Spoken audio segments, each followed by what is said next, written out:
Se eu te perguntasse o que você quer receber de herança, o que você pensaria? Bom, hoje, véspera do Dia da Mulher, eu recebi uma surpresa imensurável da minha família. Vou contar o contexto. Eu passei o final de semana sozinha em casa, a Sofia tá com o pai. É bem raro eu ficar completamente sozinha porque eu moro com a minha mãe. E eu aproveitei e fiz o que eu mais gosto de fazer, que é estudar, ler e escrever. Sim, há alguns meses eu aceitei, eu resolvi dizer sim a isso. Meus hobbies são estudar, meus hobbies são trabalhar e ler. Enfim, eu sou assim. De qualquer forma, minha semana foi bem corrida, vai rolar o novo lockdown, isso impacta bastante no meu trabalho. Então eu estava bem cansada, bem exausta, e eu abri uma caixinha no Instagram e pedi dicas de filme ou séries que eu não precisasse pensar. Eu adoro filmes assim, que eu não preciso pensar. Aí uma amiga, a Carol Lana, recomendou Moxie e eu adorei. É um filme super leve, adolescente, mas que fala sobre feminismo.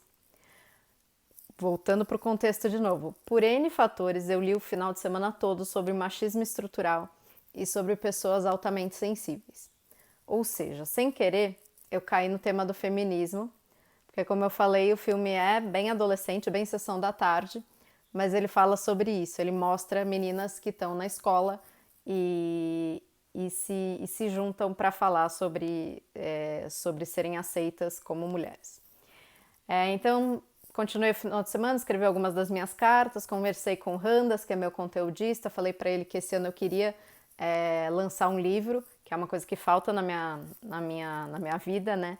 E fiquei pensando sobre essa coisa de vulnerabilidade, pandemia, time, escrevi um pouco sobre isso.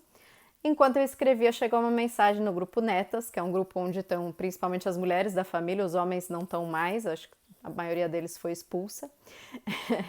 E aí tinha um vídeo do Fantástico de uma série chamada Mulheres Fantásticas, porque amanhã é Dia da Mulher, então estão rolando esses videozinhos. E aí uma dessas histórias era da Carolina de Jesus. E aí minha mãe contou que o meu avô, que tinha uma papelaria, foi um dos responsáveis, ou talvez o responsável, por guardar os cadernos e papéis de rascunhos que iam ser os livros da primeira mulher negra brasileira a vender 1 milhão de livros no mundo.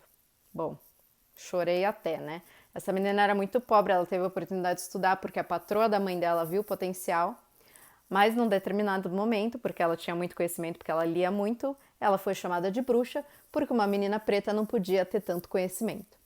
Pensando em proteger ela, a mãe dela pegou e trouxe ela para São Paulo, ela era de Minas, e aí as histórias das nossas famílias se encontraram. Como Bom, como jornalista que eu sou, eu fui procurar de quando era esse vídeo do Fantástico e eu vi que ele era do final de 2019 e que ele fazia parte de uma série chamada Mulheres Fantásticas, mas que por isso, né, por ser uma série de reportagens, carregava também uma história a mais. A Carolina de Jesus inspirou duas gêmeas de uma comunidade do Rio que adoravam ler a usar as mídias sociais para motivar as pessoas, as crianças, né, principalmente, a ler mais. Hoje elas têm o canal Pretinhas Leitoras. Aí eu me emocionei mais ainda, né? Duas meninas lindas fazendo o que algumas semanas atrás eu me perguntava como. Como ensinar as pessoas a ler? E elas fazem isso, elas contam histórias, elas começaram ali, depois criaram os canais que eu domino. Elas tinham só 11 anos na época da matéria e eu tô aqui com meus quase 40 sem me mexer nessa direção, né? É um misto de frustração com ânimo que me deu. Para completar essa história toda, minha prima, que hoje tem mais de 40, realiza o sonho de também ter uma papelaria. No ano passado ela abriu uma papelaria e ela diz que ela faz o mesmo que o meu avô. Ela separa materiais para as crianças que passam por lá pedindo coisas. Então, ao invés dela dar um biscoito, um dinheiro, ela dá um papel, uma caneta, um lápis. Como ela disse, é a forma que ela vê de devolver tudo o que ela tem até hoje. Aí eu enxuguei as lágrimas, né? Uma pessoa muito sensível, e pensei por alguns minutos sobre essas heranças, né? Sobre como a nossa ancestralidade faz com que histórias estejam ligadas com a nossa vida sem que a gente nem faça ideia. Daí eu pensei em algumas delas, né? Primeiro, essa vontade de empreender e essa paixão que a gente, as mulheres principalmente da família, tem por vender, provavelmente também veio do nosso avô e fez com que a gente tenha tudo que a gente tem hoje, principalmente eu, a Fê, minha prima, e a Carol. E é legal que a gente já vê isso nas meninas, que são a quarta geração depois do meu avô. Também vale falar que a gente não conviveu com ele. Ele morreu super cedo, quando minha mãe tinha 13 anos, ele tinha 45 anos, mas ainda assim a gente tem uma paixão louca por papelaria. A gente tinha uma de brincadeira, inclusive na casa da minha avó, que era a lojinha do papel do amor. A minha avó comprava os produtos para a gente vender e comprava de volta. Então ela era a melhor fornecedora e compradora de todos os tempos. Até hoje a gente não pode ver umas canetinhas coloridas porque a gente quer comprar, e a Carol virou artista, trabalha com essas canetas, e minha avó também era pintora. Outra coisa que me orgulha muito é que todas nós somos muito doadoras. A gente tem aquela coisa de doar sem olhar a quem, mesmo quando a gente não tem. E isso com certeza veio também da minha avó, que separava um dinheirinho para o lixeiro, um dinheirinho para o moço do gás, um dinheirinho para não sei quem, outro para não sei que lá. Sempre tinha um dinheirinho para dar para os netos também. E isso fez a gente ver no dia a dia, pelo exemplo, claro, que não é difícil ajudar, que qualquer coisa a gente consegue ajudar. E eu fiquei feliz também por saber que esse lance da ajuda também estava no DNA do meu avô. E que isso impactou a vida dessa mulher, da Carolina de Jesus, que se tornou tão importante como representante dessas minorias, né? Principalmente numa coisa que era considerada até então e talvez até hoje seja uma coisa intelectual e que por isso é mais para os homens. Eu tenho também muito orgulho por ter no DNA essa paixão pela leitura, pelo conhecimento, que a gente também já vê nas nossas filhas. E com certeza isso veio não só de estímulo, mas de uma história que está escrita na nossa ancestralidade, né? Aliás, eu tenho orgulho principalmente das minhas duas tias Cleo, que são leitoras loucas como eu, né? Que acho que são acumuladoras de livros como eu. E isso faz com que seja muito gostoso conversar com elas, desde fofoca até o mais alto nível de espiritualidade ou de cultura. Para melhorar, as duas ainda são pianistas, eu também sou louca por música e as meninas também.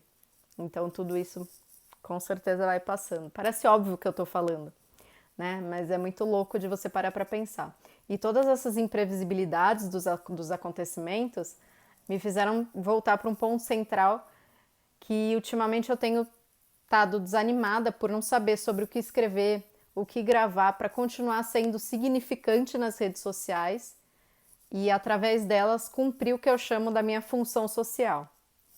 Eu sempre falei muito abertamente sobre várias coisas como uma maternidade menos romantizada, sobre depressão, e quando eu vejo que eu estou ajudando outras mulheres até hoje com coisas que eu escrevi há anos, eu sinto que eu não posso parar, que eu preciso voltar a fazer isso. Mas, de alguma forma, me desanima saber que existem duas ditaduras que me atrapalham. Primeiro, a de que essa coisa do textão é proibido, né? Ninguém quer ler, todo mundo quer tudo muito fácil, né? E a segunda é esse machismo estrutural que faz com que a gente tenha que explicar algumas coisas que deveriam ser óbvias. Mas essa história da Carolina de Jesus essa história das pretinhas leitoras que levam o hábito da leitura para as outras crianças me fez ter mais força para continuar nessas minhas missões, nas minhas doações. Às vezes eu desanimo por não encontrar um vínculo entre o que eu gosto de estudar, então teologia, autoconhecimento e milhões de coisas mais, com o marketing digital, que é o que eu trabalho. Mas essa história me fez ligar os pontos, de alguma forma.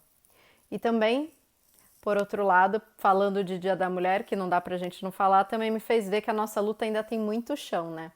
E que assim como a Carolina de Jesus, que por ser uma mulher preta e ter conhecimento, teve que fugir do fogo que queimava as bruxas, eu ainda sinto os reflexos de um fogo que hoje pode ser simbólico ou metafórico, mas que vai queimando o nosso orgulho no dia a dia, infelizmente.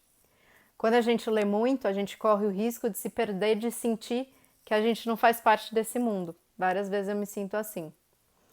Então você imagina há tantos anos atrás como a Carolina se sentia. E apesar desse fogo hoje ter sido transformado em palavras, né? A gente ainda pode sentir lá dentro. Então, tamo junto, Carol.